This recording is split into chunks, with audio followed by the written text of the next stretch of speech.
మీకు కనీస మద్దతు ధర ఇచ్చే బాధ్యత మాది. అంతేనండి సరేనా? అంతే. మాకు ఖచ్చితంగా ఇస్తామమ్మా. 24 గంటల్లోనే మీ ఖాతాలో డబ్బులు పడిపోతాయి. ఇబ్బంది ఏం లేదు. సరేనా? తేమ శాతం కూడా ఎక్కువ లేదు. మీరు ఏం టెన్షన్ పడవసరం లేదు. సరే, నేను అధికారులు పంపిస్తాను మీ దగ్గరికి. పేరు నమోదు చేసుకుని వాళ్ళు మిమ్మల్ని ఎట్టి పరిస్థితుల్లో కూడా వాళ్ళే మీకు సహాయం చేస్తారు. సంచులు ఉన్నాయా? తెప్పిస్తాను. సంచులు గోతాలు తెప్పిస్తారండి, మీకు ఇబ్బంది లేకుండా. ఓకేనా? గోతాలు తెప్పించి మీకు అందిస్తాను, ఇబ్బంది లేకుండా చూసుకోండి. మీది సుల్తాన్ నగరం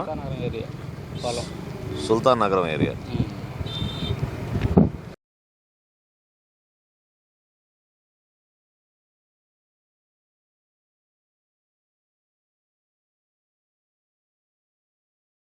మీరు అనవసరంగా ఆందోళన చెంది దళాలకు ఇవ్వాల్సిన అవసరం లేదు. ఎందుకంటే తేమ శాతం కూడా బాగుంది, ఇబ్బంది ఏం లేదు. సరేనా? ఏం ఇబ్బంది లేదు.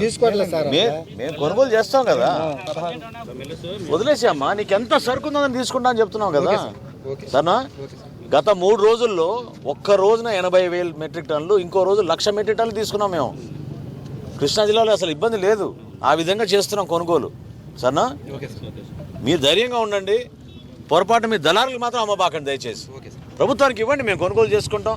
మీరు కొనుగోలు చేసిన 24 గంటల్లోనే మీ ఖాతాలో పడిపోతాయి. అకౌంట్లో పడ్డాయా డబ్బులు? మరి మీరు చెప్పాలి 10 మందికి. కోసింది నిన్నేనండి. నిన్న కోసారా? చాలా బాగుంది. నిన్న కోసాను. అవి ఇంకా బాగున్నాయి. మీరు రెడీయే కదా? రెడీ అండి. సాయంత్రాన్ని పికప్ చేసుకుంటాం. 20 ఎకరాలు సార్. 20 ఎకరాలు సార్. సాయంత్రాన్ని పికప్ చేసుకుంటాం. సరే సార్. రేపు మధ్యాహ్నం 3 లోపు మీ ఖాతాలో డబ్బు జమ అవుతుంది. సరే సార్. డబ్బులు బ్రహ్మాండంగా పడుతున్నాయండి. ఎక్కడా లోటు లేదు.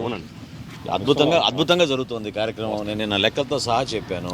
ఇప్పుడే బుద్ధప్రసాద్ గారు చెప్పారు నాకు, జిల్లాలో ఎప్పుడు లేని విధంగా నిన్న ఒక్కరోజే దాదాపు 108 కోట్లు మనం కొనుగోలు చేసాం ఒక్క రోజులో.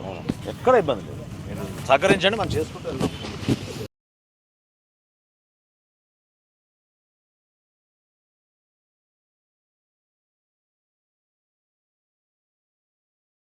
నేను ఎక్కడైతే పర్యటన చేస్తున్నానో 25 కూడా తీసేసుకోమని చెప్తున్నాను. ఓకేనా? ఈరోజు నాకు ఇది ఖాళీ అయిపోవాలి. నేను ఎమ్మెల్యే గారి ఇంటికి వెళ్ళి తిరిగి వచ్చే లోపు ఈ రైతులు మొత్తానికి అందించాలి. రేపు 3 డబ్బులు పడకపోతే మీరు మళ్ళీ ఫోన్ చేయండి. సరేనా? ఏం ఇబ్బంది లేదు. మీకు మేము ధైర్యంగా ఉంటాం, అండగా నిలబడండి. మీరు ఏం అధైర్యపడవసరం లేదు. మిల్లర్ మిమ్మల్ని ఇబ్బంది పెడితే మీరు దయచేసి ఒక మాట చెప్పండి. సరేనా? అతన్ని బ్లాక్ లిస్ట్ చేస్తాం. ఎట్టి పరిస్థితుల్లో ఇవాళ ఈ 1262 ఇంకేమైనా ధాన్యం కూడా ఎక్కడున్నా కూడా ప్రభుత్వం నుంచి మేము కొనుగోలు చేస్తాం. మిల్లర్ దగ్గర కూడా మేము పంపించుకోండి. ఇబ్బంది అయితే మాత్రం మాకు చెప్పండి. మేము ధాన్యం అమ్ముకుంటే 6 గంటల పడింది మాకు డబ్బులు 17:40 చొప్పున. ఈరోజు కృష్ణా జిల్లాలో అవనిగడ్డ నియోజకవర్గంలో పెద్దలు మండల్ బుద్ధప్రసాద్ గారితో రైతులు ఏ విధంగా ధాన్యాన్ని పండించిన తర్వాత ఎక్కడైతే కొన్ని మిల్లర్లు కొనుగోలు ప్రక్రియ పూర్తి స్థాయిలో చేయలేకపోతున్నారో ఆ సమస్యలు వాళ్ళతో వినడానికి, అదేవిధంగా ప్రభుత్వాన్ని నుంచి మేము కల్పించిన వెసులుబాటు, కొన్ని సంస్కరణల గురించి రైతులతో కూడా మాట్లాడడం జరిగింది. రహదారి వెంబడ ఎక్కడైతే రాసులు ఉన్నాయో వాళ్ళందరికీ కూడా మేము భరోసా ఇచ్చాం. సాయంత్రం లోపు ప్రతి బస్తా, ప్రతి గింజ కొనే బాధ్యత ప్రభుత్వం తీసుకుంటుంది. ఖచ్చితంగా 1725 లేదా 1740 రూపాయల చొప్పున కొనుగోలు చేసి ఒక్క రోజు లోపే 24 గంటల లోపే మీరు మిల్లర్లకు అందించిన 24 గంటల లోపే ప్రభుత్వం నుంచి మీ ఖాతాలోకి డబ్బులు జమ అయ్యే విధంగా రాష్ట్ర వ్యాప్తంగా అద్భుతమైన ప్రక్రియ జరుగుతోంది. నిజంగా మనం అభినందించాలి గౌరవ ముఖ్యమంత్రి గారు చంద్రబాబు నాయుడు గారిని, అదేవిధంగా ఉప ముఖ్యమంత్రి గారు పవన్ కళ్యాణ్ గారికి వాళ్ళు ఇచ్చిన సపోర్ట్కి.